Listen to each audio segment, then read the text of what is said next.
2, 1. We are racing at TT 2024.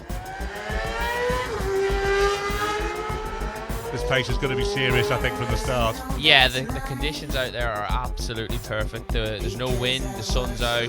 James Hind arrives and slots into 5th place, so Dean Harrison on the Honda leads the way by 8/100ths of a second only from Davey Todd. It is Todd who's leapt to the top of the timesheets. Harrison leads by 7/10ths of a second at the bungalow on lap 1.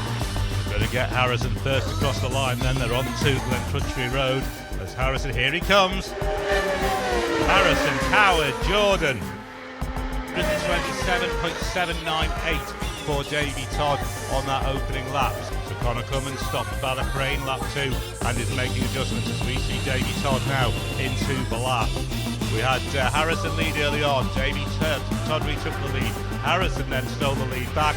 Now Dunlop is the one who's on the charge on lap 2. Dunlop is on an absolute charge here. He's opened the gap up over Harrison from half a second to 2.5 seconds in the run from the lap to Ramsey. But here's Michael Dunlop. It's 5.306. But what is that lap time, Chris Boyd?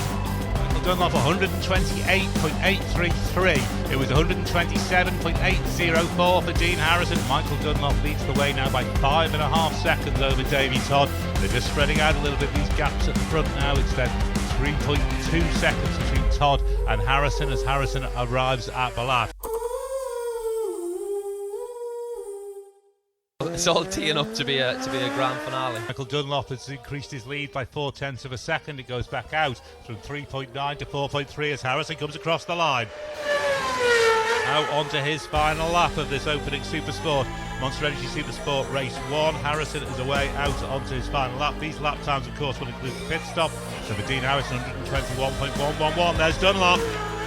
Heading out for history for Michael Dunlop onto his final lap of this Supersport Race 1.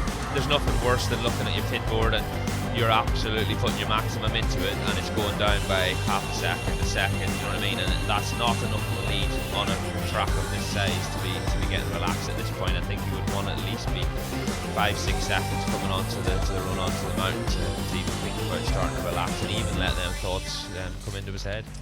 Dunlop has added another 1.8 seconds to his lead on the run between the grandstand and Glen Helen. Once he gets to the bungalow and he gets the run down there, that's when it starts to really sink in that you're almost home, but you're never home. When I was in that position, even when I got to Craignabar, I thought there's still a few miles to go, so he'll be aware of it and he's not going to take anything for granted, of course. Anything could happen even in this situation. He could run low on fuel. The event might have short fueled him just to get him back out. There's still a lot of factors for him, just so many few miles from home. It was 32 years ago, June 1992, when Joey Dunlop matched Mike Hailwood's record of 14 TT wins.